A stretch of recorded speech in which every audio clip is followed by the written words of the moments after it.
Hello everyone. Budget का ये complete topic है। 2024 में जो बजट आया है, इसमें जितने भी इंपॉर्टेंट क्वेश्चंस बन सकते हैं उन सभी क्वेश्चंस को इसमें कवर किया गया है। और इसके अलावा जो भी इसके स्टैटिक फैक्ट हैं उनको भी कवर किया गया है इस वीडियो में।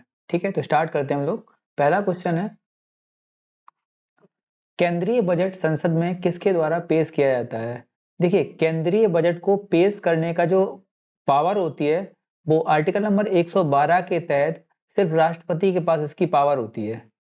ठीक है, और राष्ट्रपति इसको किसी को भी पेश करने को बोल सकते हैं। ठीक है, इसकी पावर राष्ट्रपति के पास होती है, लेकिन राष्ट्रपति बजट पेश करने के लिए किसी भी मंत्री को बोल सकते हैं। लेकिन नॉर्मल रूप से ये हमेशा वित्त मंत्री को बोलते हैं। किसको बोलते हैं? वित्त मंत्री को।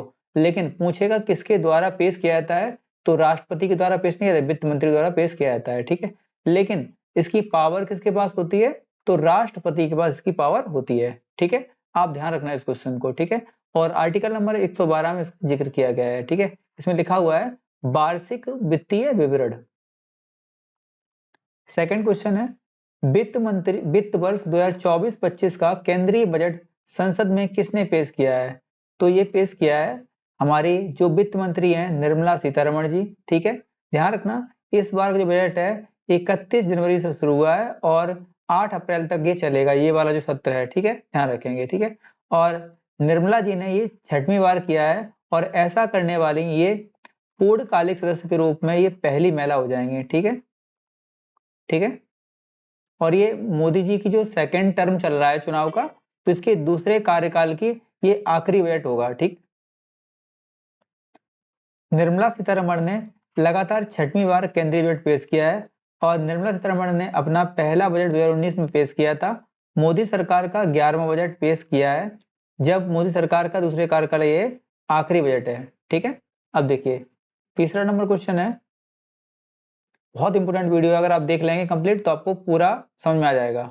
1 फरवरी 2024 को वित्त मंत्री निर्मला सीतारमण ने किस तरह का बजट पेश किया है? देखिए, बजट 3 प्रकार का होता है। एक होता है आम बजट, दूसरा होता है अंतरिम बजट और तीसरा होता है पूरक बजट।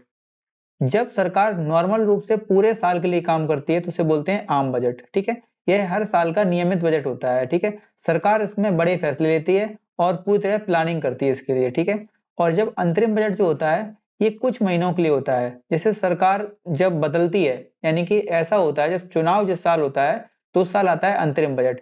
इसीलिए क्वेश्चन पूछता है कभी कभी कि जिस साल चुनाव होता है उस पर कितने बार बजट आता है, तो 2 बार बजट आता है। ठीक है, सरकार इसमें बड़े फैसले लेने से बचती है। ठीक है, और जो पूरक बजट होता है इसका सिर्फ एक ही काम होता है, अतिरिक्त पैसे की जरूरत होती है उसके लिए ये लाया जाता है। ठीक है, तो ये कौन सा बजट है? अंतरिम बजट है, क्योंकि अभी चुनाव होने हैं इस बार। बजट पेश करने वाली पहली महिला कौन थी?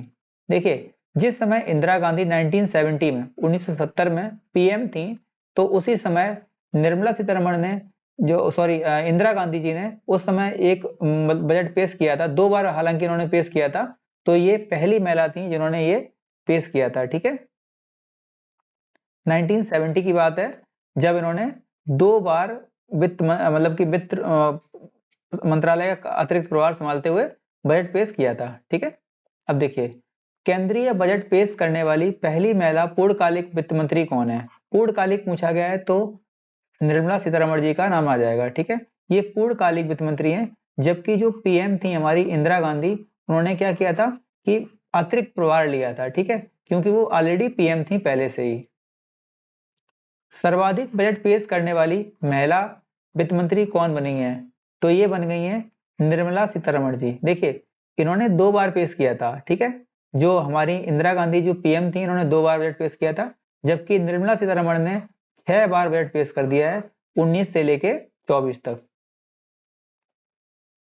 वित्त मंत्री निर्मला सीतारमण ने अब तक 6 बार बजट पेश किया है, जबकि इंदिरा गांधी ने सिर्फ 2 बार बजट पेश किया था। संविधान के किस अनुच्छेद में केंद्रीय बजट को वार्षिक वित्तीय विवरण के रूप में निर्दिष्ट किया गया है? तो यह आर्टिकल नंबर 112। ठीक है, ध्यान रखना इसमें लिखा हुआ है कि आर्टिकल नंबर 112 के अनुसार बजट देश का सालाना फाइनेंशियल लेखा जोखा होता है। ठीक है, आप इसको पढ़ लेना। ठीक है, और इसका स्टार्टिंग होती है 1 अप्रैल से लेके और लास्ट होता है 31 मार्च तक। ठीक है, ब्रिटिश भारत का पहला बजट किसने पेश किया था? ब्रिटिश भारत की बात करेंगे तो सबसे पहली बार पेश किया था जेम्स विल्सन ने, ठीक है। तो ये 1860 में पेश किया था, 7 अप्रैल 1860 को जेम्स विल्सन ने, ये एक इंग्लैंड का बिजनेसमैन था, इसने भारत का पहला बजट पेश किया था 1860 में, ठीक है। कौन था? James Wilson. लेकिन अगर यही बात की जाएगी कि भारत का पहला, जो मतलब कि भारत स्वतंत्र हो गया था उसके बाद, स्वतंत्रता के बाद पूछा जाएगा, तो नाम आता है आर के शनमुखम चेट्टी, ठीक है।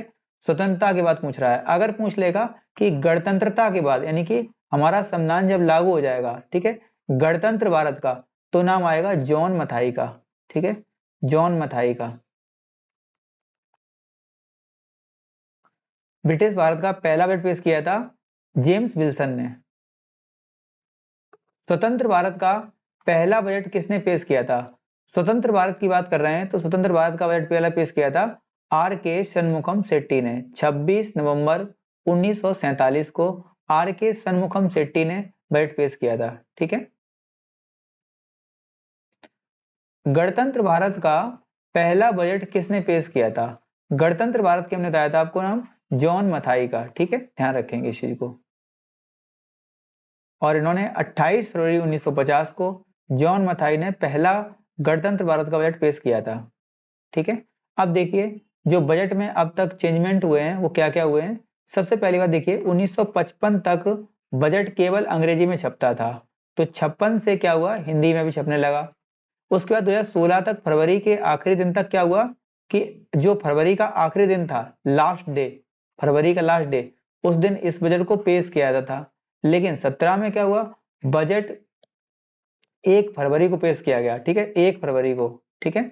और 2016 तक रेल बजट अलग से पेश हुआ था, लेकिन 17 में क्या हुआ कि रेल बजट और आम बजट को एक साथ पेश किया जाने लगा, ठीक है। 1999 तक क्या हुआ था कि पहले जो बजट था ये शाम को 5 बजे पेश होता था, लेकिन 1999 के बाद क्या हुआ, इसे सुबह 11 बजे पेश किया जाने लगा, ठीक है।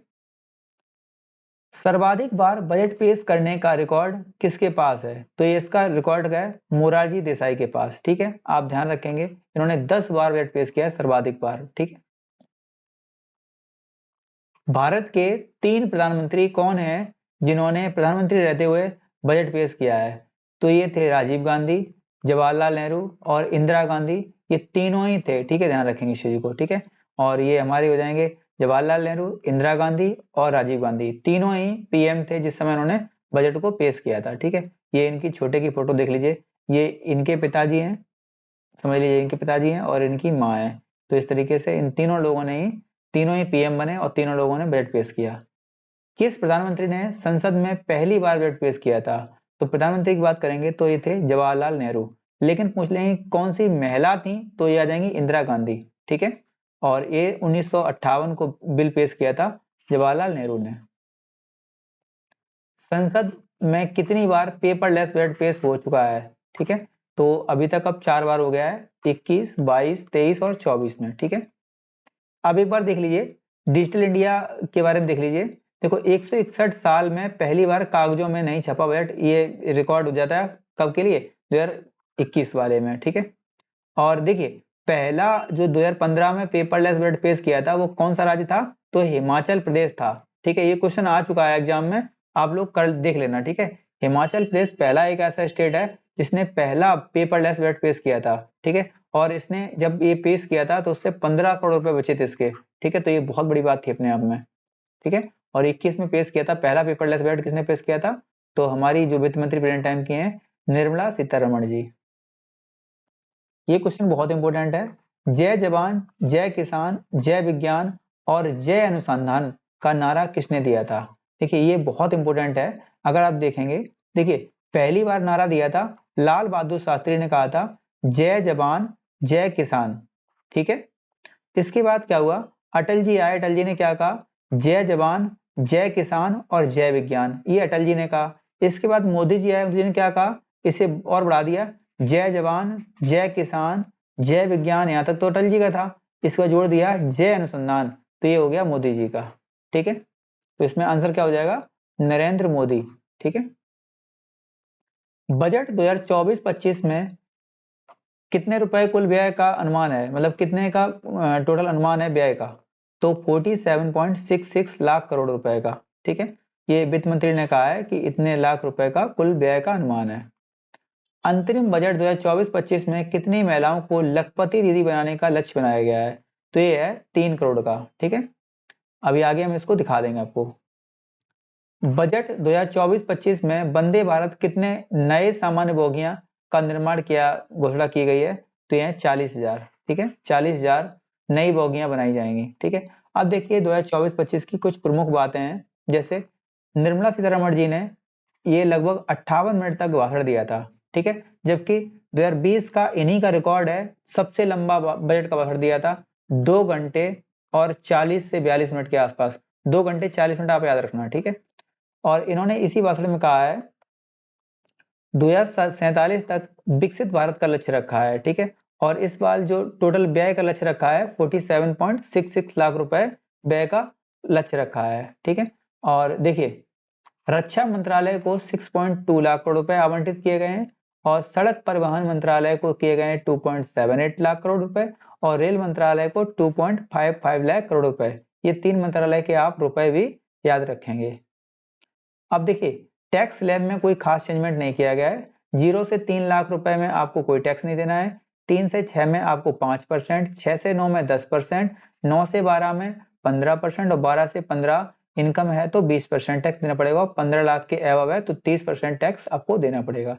ठीक है, आर्थिक विकास की दर आप देख लीजिए इस बार की 7.3% है। ठीक है, अब इनका जो मूल भाषण था उसमें इन्होंने क्या क्या कहा है, सबसे पहली बात तो आप समझ लीजिए, इनका छठा ये भाषण मतलब कि छठा बजट पेश किया था उन्होंने 2024-25 का, और ये बजट कैसा था?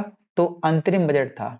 ठीक है, और ऐसा करने के लिए पूर्व प्रधानमंत्री मोरारजी देसाई के रिकॉर्ड की बराबरी कर ली इन्होंने। ठीक है, लगातार मतलब पेश किया है, तो इसलिए प्रत्यक्ष और अप्रत्यक्ष कर दरों में कोई बदलाव नहीं किया गया है, आपको ध्यान रखना पड़ेगा इसके लिए। ठीक है, पीएम आवास योजना जो चल रही है ग्रामीण के लिए, तो इसमें 5 वर्षों में कम से कम 2 करोड़ और घर बनाए जाएंगे। ठीक है, ये नई बात कही इन्होंने। ठीक है, पीएम आवास योजना के तहत आवंटन राशि 79,79,590 रुपए करोड़ रुपए से बढ़ाकर कितनी कर दी है?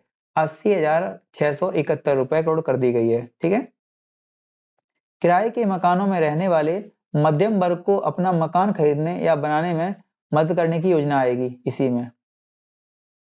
स्टार्टअप और संप्रभु धन या पेंशन फंड द्वारा किए गए निवेश पर कर लाभ 1 वर्ष बढ़ाकर 31 मार्च 2025 तक कर दिया गया है। बजट में रूफटॉप और सौर ऊर्जा योजना का ऐलान किया गया है। 1 करोड़ घरों को मिलेगी 300 यूनिट तक मुफ्त बिजली मिलेगी इसमें। ठीक है, 40,000 सामान्य रेल डिब्बों को भी वंदे भारत मानकों के अनुरूप बनाया जाएगा। ठीक है, मैंने बताया था आपको शुरुआत में जब क्वेश्चन कराया था उस समय। ठीक है, आयुष्मान भारत योजना के तहत स्वास्थ्य देखभाल कवर सभी आशा कार्यकर्ताओं, आंगनबाड़ी कार्यकर्ताओं और सहायकों तक बढ़ाया जाएगा इसका। ठीक है, आयुष्मान भारत वाला। ठीक है, और इसमें आप लोग देख लेना। ठीक है, और इसमें देखिए ये इंपॉर्टेंट क्वेश्चन है, देखिए 3 करोड़ महिलाओं को लखपति दीदी बनाने का लक्ष्य तय किया गया है। ठीक है, 3 करोड़ दीदी महिलाओं को लखपति दीदी बनाने का लक्ष्य रखा गया है। ठीक है, और सरकार सर्वाइकल कैंसर से बचाव के लिए 9 से 14 वर्ष की उम्र की बालिकाओं के लिए टीकाकरण फ्री में उपलब्ध कराएगी। ठीक है, किसमें? फ्री में। ठीक है, और ये बाकी आप देख लेना थोड़ा सा है। ठीक है, और इसमें एक देख लीजिए रक्षा बजट को 5.94 लाख करोड़ रुपए से बढ़ाकर 6.21 लाख करोड़ रुपए कर दिया गया है। ठीक है, ठीक है, और आपको वीडियो कैसा लगा आप लोग कमेंट में बताएं जरूर, और अगर वीडियो अच्छा लगा हो तो आप लाइक करना। ठीक है, लाइक करना, और हो सके तो किसी को शेयर कर देना। ठीक है, आप लोग बताइए, क्वेश्चन का आंसर बताना। क्वेश्चन है आपके लिए कि जो वार्षिक वित्तीय विवरण है, जो वार्षिक वित्तीय विवरण है, वार्षिक वित्तीय विवरण है, तो ये कौन से नंबर आर्टिकल में पेश किया जाता है? ठीक है, मतलब किस नंबर आर्टिकल में जिक्र किया है इसका? थैंक यू दोस्तों।